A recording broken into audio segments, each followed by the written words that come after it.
Trending na sa X sina Sian Lim at Kim Chu matapos ang ulat ni ABS-CBN Showbiz News reporter MJ Felipe hinggil sa pagbura ng kapuso actor sa vlogs, videos niya sa YouTube channel, kahit ang mga kasama niya ang girlfriend. Mababasa sa FB post ni MJ, "Look, Sian Lim has removed all his videos on his YouTube channel including his vlogs with Kim Chu. Only 3 videos and 2 shorts were retained, none of these retained videos had Kim Chu in it," ani MJ.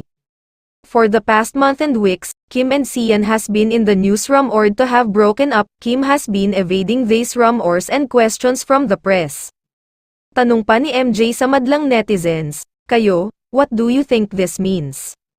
Say naman ng mga netizen, kung totoo man daw ang pagkakalink ni Sian sa isang nagngangalang Iris Lee, deserve daw ni Kimi ang true happiness. Samantala, puri na puri ni Vice ganda si Kim Chu sa episode ng It's Showtime ngayong araw, ani Vice, maganda si Kim, maganda ang puso niya at deserve nito ang pagmamahal. Sa segment na Especially For You, napag-usapan nila ang tungkol sa dahilan ng paghihiwalay ng contestant at ng ex nito. Kinalaunan ay napansin ni Vice ganda si Kim na nanahimik, biniro siya nito na dadalo daw ito sa JS, kasunod nito ay sinabi ni Vice na maganda si Kim at maganda ang puso nito, aniya. Deserve ni Kim ng love at niyakap niya ito, maganda ka, mabuti kang tao, maganda ang mukha mo, maganda ang puso mo, you deserve the best, you deserve love.